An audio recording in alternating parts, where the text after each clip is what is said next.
Welcome to Gospel Tangents, the best source for Mormon history, science, and theology. I'm Rick Bennett. Dr. Michael Quinn has been one of the most prominent historians since the 1980s of Mormon history. In our next conversation, I'll ask him if he had any dealings with Mark Hofmann. It turns out that Michael may have inadvertently given Mark some ideas for forgeries. I'll also ask him if he was scared about getting blown up. Check out our conversation. I also want to remind you that if you're interested, we've got Shannon Flynn, Kurt Bench, George Throckmorton, and Sandra Tanner. They all tell their experiences with Mark Hofmann. So those are pretty interesting things. Please subscribe for $10 a month, and I will give you a copy of those by a PDF as soon as it's recorded. So now back to our conversation. All right, so one of the questions that I have, actually I have 1,000, I may not have to book you again for another interview, is I've been talking with a few people about Mark Hofmann. So I don't know if you probably haven't followed some of my recent interviews. Shannon Flynn, George Throckmorton, who was the man who discovered how Mark was doing his forgeries. Were you involved with Mark Hofmann at all? I met Mark Hofmann typically at meetings where we would cross one another in the hallway. There were some times when he was on a panel. I don't think he ever gave a full presentation of his own, but he was on a panel discussion, usually talking about some marvelous find of his in church history. And I've attended one or two of those that I remember.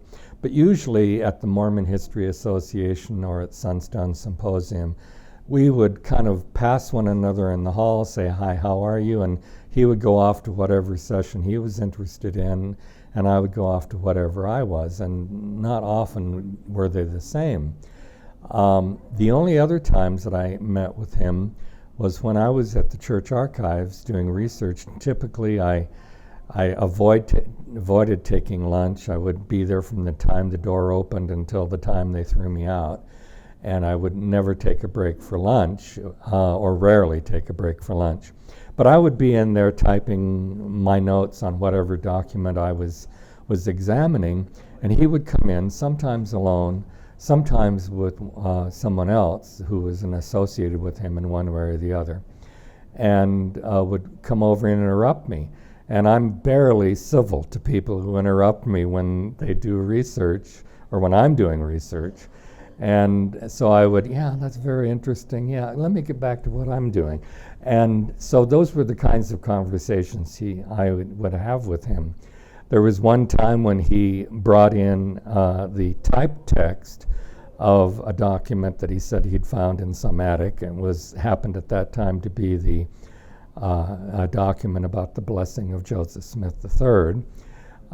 And he said, "Well, what do you think of this?" And it was like, wow, I'm interested in this. And I asked him if I could take notes. No. Can I type my own copy of this? No, even though what he showed me was a typescript. And I never did see any of the documents that he was producing in real form. I only saw photographic productions of them, usually as published in the Deseret News or the Salt Lake Tribune or wherever, or sometimes in an article that was published in BYU Studies or whatever about them.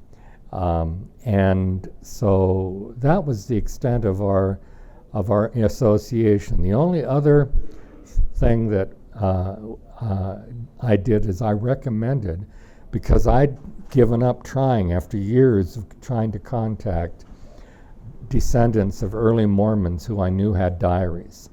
And there were two in particular that I recommended to him to follow up on what I knew. And one was William E. McClellan, whose diaries I had found described in a letter at the New York Public Library, and I had tried to follow through his obituary all the surnames of his descendants, not just McClellan, but daughters who had married, mentioned in his obituary, and then a man named Sylvester Smith, who died also in the Midwest. McClellan died in Missouri, and He was a distant relative, really more of a shirt-tail relative of the Smith family, not a direct relative of theirs. Sylvester Smith died in Nebraska. And so his obituary said that he had kept the diary since he was 12 years old. And I thought, wow, this is something I want to, and it listed all, and he died in about 1885 or so, 1882. And the obituary listed all of his descendants who were living by name. And so I followed not only the descendants named Smith, which was going to be very difficult, but I also followed the children, his daughters, who had married with other surnames. And I went down through telephone books, and I would get every telephone book in the Midwest for both these people, McClellan and the in-laws of Sylvester Smith. And I'd given up. I'd written hundreds of letters to these people over a period of years, never gotten back an answer from any of them. And I'd really just written it off as a lost cause. And so I made recommendations that for the McClellan descendants and for the Sylvester Smith descendants, I gave what I had in terms of the evidence of their keeping diaries during their lives to Mark. And I said, well, this is what you do. You contact descendants, and you've been very successful, I thought. And so, here's what I know about the evidence of their keeping journals. And he said he would, follow up on that and let me know. And then in the early 1880s, I was hearing that he had found contacts in the McClellan family about McClellan's papers. And so I was really upset that he hadn't let me know that he had made this contact. So I wrote him a letter, and I said, I gave this information to you years ago, and you promised to keep me in the loop if you were successful.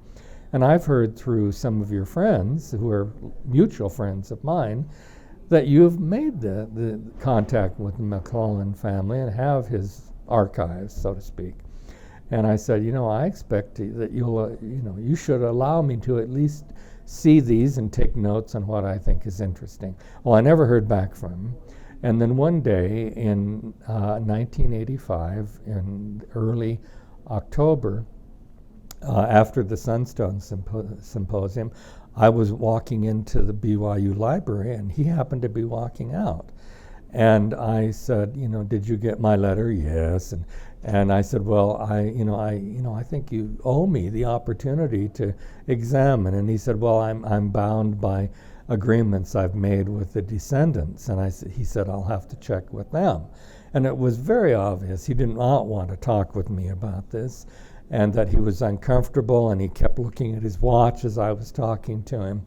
And so that was the extent of the last interaction I had with him. And then a few days, weeks later, boom, boom, boom. And he killed these people in premeditated murders. And this was, everything fell apart from that time forward, including his forgeries, his life of forgeries that he'd started when he was quite a young man. But that's the extent of my, you've got it. Everything that I knew about him and through personal contact, that was the extent of it. So were you pretty surprised that he was actually the bomber? Or you thought he was a victim? I just thought this was not the Mark Hofmann I knew, who was just very shy, very retiring person. I mean, I talked about him being uncomfortable and talking and looking at his watch, but the other times he barely got eye contact. I thought he was one of the shyest people I had met in Mormon History Association. And typically I learned more about what he was doing from friends of his like Brent Metcalf, who frequently socialized with him. I never socialized with Mark Hofmann, and I don't think he even never invited me to, even though I was interested in things he was interested in, and I passed on some of the leads that I had for getting stuff that I thought was in attics somewhere in the Midwest, and it turned out they were. But these people who acknowledged at one point receiving letters from me, it was like, who's this guy? And he's connected with BYU, and why should we believe him? And they were contacted eventually by a reporter from the Salt Lake So he Tribune. probably got some ideas from his forgeries from you. And he may have from things I published. Yeah, because typically I would talk about things that weren't available, that were central. Like I published an article about the Council of 50 Minutes and the Council of 50's history, and I commented about what I thought was in those minutes that I had not seen of the Nauvoo Council of 50. And so I would do this about other documents, like I wrote about the blessings that Joseph Smith III had received from his father, and that obviously was something that Mark Hofmann paid attention to. But in terms of conferring with him and planning out strategies, the closest I came to it was giving him these two sources about William E. McClellan and about Sylvester Smith that I thought would lead to him contacting somebody who had something squirreled away in an attic. And that was about the only consulting I ever did with him. So you weren't concerned about getting blown up or anything? Well, I got calls on the day that he was blown up with one that he had in his car. That people at the time thought had been planted in his car. I was told to, don't go back to the apartment you're living in, because at that time I was newly divorced and was living in a bachelor apartment. And so I had a friend who worked with the state attorney, U.S. attorney. It was in his office, and this longtime friend of mine called and said, "Don't go back home, go and stay with us," because no one would think of us, of him and his wife. And so he provided more than a week, I think a week or 2 weeks, of residence for me during this period. And then he told me, when you go back, look under your car for wires, and anytime you get, and for years after this, following his advice, anytime I got a package I wasn't expecting, I would take it to the post office and run it through their x-ray machine to see if there were any machines in it. So yeah, I was paranoid. Wow, so there was pretty widespread then. There was a lot of people that were scared. Yeah. Yeah. I hope you enjoyed our conversation with Dr. Michael Quinn. In our next conversation, we'll talk about the succession crisis, and Michael will talk about the various leaders that could have taken over after Joseph Smith's death. It could have been a variety, and the article that I published in 1975, years before Hofmann came out with any of the wonderful documents that he came out in Mormon history about. I said that there were 7 legitimate ways of succeeding Joseph Smith that he had made provision for, either within his published revelations or within things that he had done that were well known. And Brigham Young was only one of them. Sidney Rigdon was a surviving counselor, was only one of these methods. And Brigham Young and the 12 Apostles was in many ways a distant possibility by revelation. I hope you enjoyed that short clip from our next interview. If you'd like to hear the entire interview uncut, please go to our patreon.com/gospeltangents and subscribe for just $5 a month. If you'd like a transcript of this, please click the yellow subscribe button at gospeltangents.com, and I'll send you this and all future transcripts. Also, if you'd like a paperback like we've got here, those are available at our website at amazon.com. Just do a search for Gospel Tangents. Please get all updates at our Facebook page at facebook.com/gospeltangents. We're also on Twitter at Gospel Tangents. You can also get transcripts individually at our website, gospeltangents.com/shop. Finally, make sure that you subscribe on our Apple Podcast page. Just do a quick search for Gospel Tangents there and give us a 5-star review while you're at it. Thanks again for listening. Your support helps create more Mormon history classes and podcasts such as this, and so I really appreciate you listening. Please share with your friends. Click here to subscribe, here for a transcript, and over here you'll see some more of our great videos. Thanks again.